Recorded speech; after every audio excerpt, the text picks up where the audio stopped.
दिनेश खारी जी, राजकुमार जी, दोनों का महाराज जी एक जैसा प्रश्न है। महाराज जी, आप कह रहे हैं कि कभी कभी मेरा मन नाम जप करते समय इधर उधर भटकता है और कभी कभी मुझे नाम जप करते हुए नींद आने लगती है, तो महाराज जी ऐसे में हाँ, क्या करूं? दोनों बातों में सावधानी रखनी है। जब हमारा मन नाम को छोड़ करके जहाँ जाए वहाँ वहाँ से हटाकर नाम में लगाना है। ये सबका प्रश्न है, लगभग ये सबका प्रश्न है कि मेरा मन जब भजन में हम बैठते हैं तो भागता है। ये अर्जुन जी से लेकर बड़े बड़े साधकों का प्रश्न है।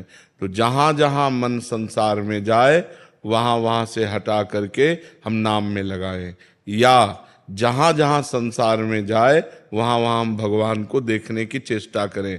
इस वस्तु के रूप में भगवान, इस व्यक्ति के रूप में भगवान, इस स्थान के रूप में भगवान, क्योंकि भगवान के सिवा कोई नहीं है। इससे हमारा मन शांत होने लगेगा।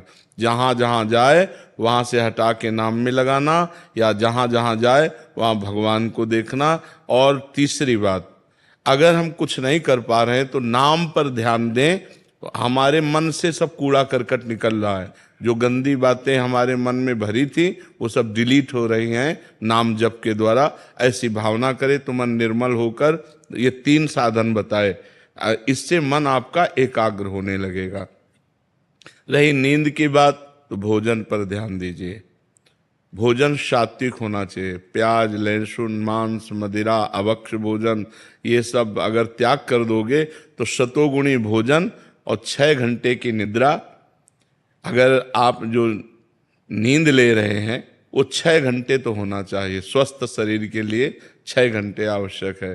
तो अगर आप 10 बजे रात के सो जाएं तो 11, 12, 1, 2, 3, 4 बजे आपकी आंख खुल जानी चाहिए और फिर नींद नहीं आना चाहिए। अगर नींद आती तो खड़े होकर भजन करना चाहिए, टहलने लगना चाहिए, ठंडा पानी रख ले मुख में, ऐसे डाल लेना चाहिए। नींद भजन में नहीं आनी चाहिए। नींद को नींद के समय में अच्छे से दे दो, 6 घंटा सोने के लिए दे दो, और इसके बाद फिर उससे लड़ाई लड़ो। फिर उसको मतलब आलस्य प्रमाद में समय नष्ट नहीं होना चाहिए। जैसे हमें बैठे नींद आ रहे तो हम खड़े हो गए, खड़े भी हमें परेशानी हो रही तो हम टहल रहे हैं, पानी मुंह में डाल रहे हैं, मुंह में पानी डाल के मुंह पोंछ करके फिर हम भजन में बैठते। लड़ाई लड़नी पड़ेगी तब नींद पर विजय प्राप्त होती है। तो दोनों साधनों को देखे। मन जो बार बार भागे तो इन साधनों को, और जब नींद आवे तो ऐसे। पर भोजन का सुधार कर ले। तमोगुणी भोजन पाने से फिर भजन में नींद आएगी। बासी नहीं पाना, बहुत लाल मिर्च नहीं पाना, बहुत तेल के नहीं पदार्थ पाने, और ये अभक्ष्य पदार्थ जो त्याज्य हैं उनको नहीं पाना। इससे सतोगुण बढ़ेगा, सतोगुण से नींद नहीं आएगी। नींद आती है तमोगुण से। निद्रा आलस्य प्रमादोत्तम तत्तामस मुदाहरतम। तमोगुण से ही नींद, आलस्य और प्रमाद की उत्पत्ति होती है, वही हमें परेशान करता है। तो सतोगुणी भोजन पावें और थोड़ा भोजन पावें। अब दबा के यहाँ तक भोजन पाया तो फिर तमोगुण तो हो ही जाएगा। अगर हमारा 8 रोटी से काम चलता है तो हम 5 रोटी में लावें धीरे धीरे। वैसे 24 घंटे में शोध किया गया तो 400 ग्राम अन्न से भरपूर स्वस्थ जीवन चल सकता है।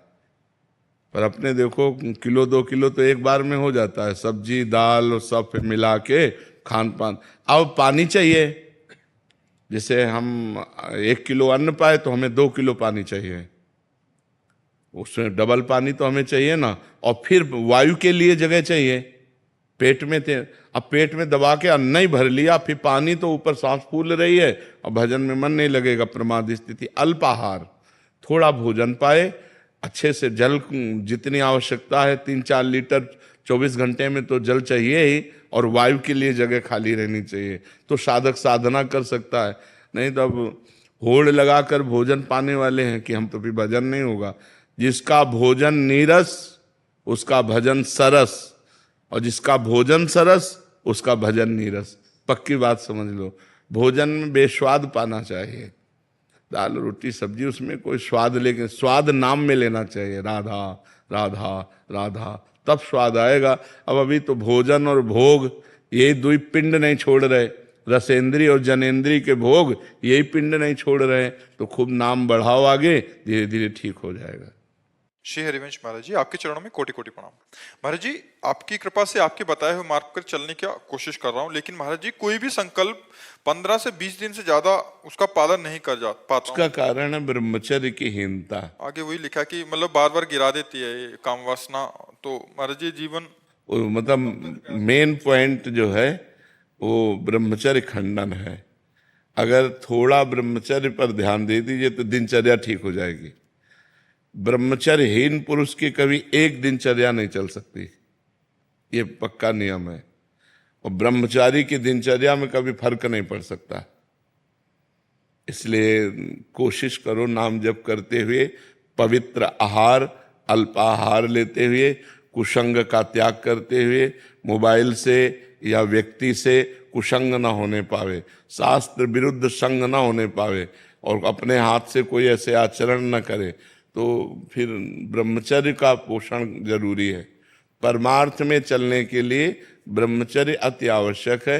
यदि चाहे वो गृहस्थ ही क्यों ना हो, तो गृहस्थ का मतलब थोड़ी कि रोज पे विचार करो, नहीं, एक उसमें भी मर्यादा है।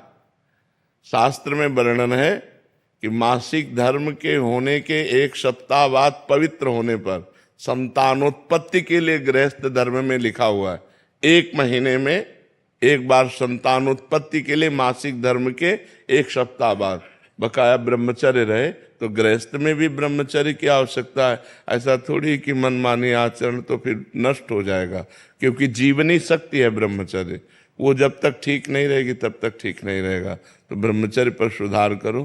क्यों भाई? हाँ, मतलब कोशिश पूरी करते हैं महाराज जी, लेकिन 10 दिन एकदम अच्छे से रहेंगे। हाँ। फिर कभी कभी ऐसा हो जाता है कि एक बार गलती हो जाती है तो पूरा चीज हाँ, हो जाता है, हो जाए, वो मन खिन्न हो जाएगा, मन हार जाएगा, फिर उत्साह नहीं रह जाता। वो आपका ही नहीं, सबका होता है। तो जो हमारे उत्साह को नष्ट करे, भगवत प्राप्ति के मार्ग में उत्साहहीनता पैदा कर दे, उसके प्रति तो बुरा भाव आना चाहिए ना। धिक्कार है हमारे जीवन को, जो मैं ऐसे गिर जाता हूँ, अब नहीं गिरूंगा, फिर चलो, फिर अगर गिर जाओ तो फिर अंदर से क्लेशित हो, फिर तो एक दिन आप ऐसा आएगा क्रॉस कर जाओगे। और अगर आप हार गए तो फिर परमार्थ से भ्रष्ट कर देगा। जब हमसे गलती हो जाती है तो सीधा हमारे परमार्थ पे अटैक होता है। जो हमारी साधना चल रही होती है वो शिथिल हो जाती है कि यार अब क्या करें, अब तो फेल हो गए। नहीं, हम फिर कमर कसें, फिर आगे बढ़ें। 1000 बार फेल हो जाए तो 1000 बार हम प्रयास करें। ये मनुष्य जीवन को हम व्यर्थ नहीं जाने देंगे, हम इसे भगवान की प्राप्ति करा के ही रहेंगे। समझ रहे हो ना? हारो मत। जब आपका साधन आगे बढ़ जाएगा तो ये सब प्रपंच छूट जाएगा। अभी साधन ही लड़खड़ा रहा है, बार बार साधन टूट रहा है। 10-5 वर्ष एक रस साधन चल जाए, वही सिद्ध हो जाएगा। तो आप थोड़ी मेहनत करो, थोड़ी हिम्मत करो, थोड़ी लड़ाई लड़ो मन से, तभी आप जीत पाओगे। और नाम जप करते रहो। नाम जप करते हो?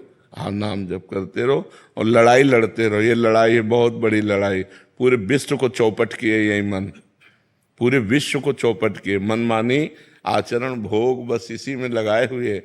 परमार्थ ऐसे चढ़ाई और पतन ऐसे है, तो चाहे जैसे जल को छोड़ो तो नीचे की तरफ सद से चला जाएगा, लेकिन ऊपर की तरफ चढ़ाना है तो यंत्र की जरूरत पड़ेगी।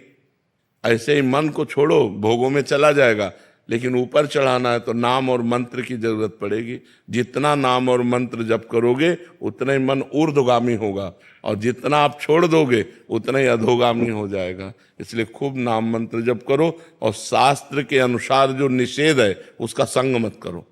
पराई बहन बेटी का संग मत करो, मोबाइल से गंदी बातें मत देखो, गंदे लोगों का संग मत करो, गंदे विचारों को अंदर जब आए तो उनको काटो नाम जप के द्वारा, कोई गंदी क्रिया ना होने पावे, तब जाकर हम आगे परमार्थ में बढ़ते हैं। महाराज जी नाम जप करते करते कब नाम छूट जाता है और कब गलत चीज में लग जाते हैं महाराज जी, इसका पता नहीं। हाँ, एकाग्रता भी समझ नहीं पाई ना, नहीं तो 1 सेकंड की भी हरकत को पता चल जाता है मन की। जब आप एकाग्र होंगे ना, अंतर्मुख होंगे, तो 1 सेकंड के हरकत मन गया। अभी प्रमाद स्थिति है, इसलिए अभी मलिनता है, इसलिए पकड़ नहीं पाते हो, और नाम बढ़ाओ। फिर भी अपने को सौभाग्यशाली मानते हैं कि आपका सानिध्य प्राप्त हुआ, नहीं तो पूर्व कर्म तो बिल्कुल मतलब कब के खत्म हो चुके थे महाराज। हाँ बिल्कुल, नहीं, आप हिम्मत करके चलो, जीतना है, हारना नहीं। ठीक है, आप हिम्मत करके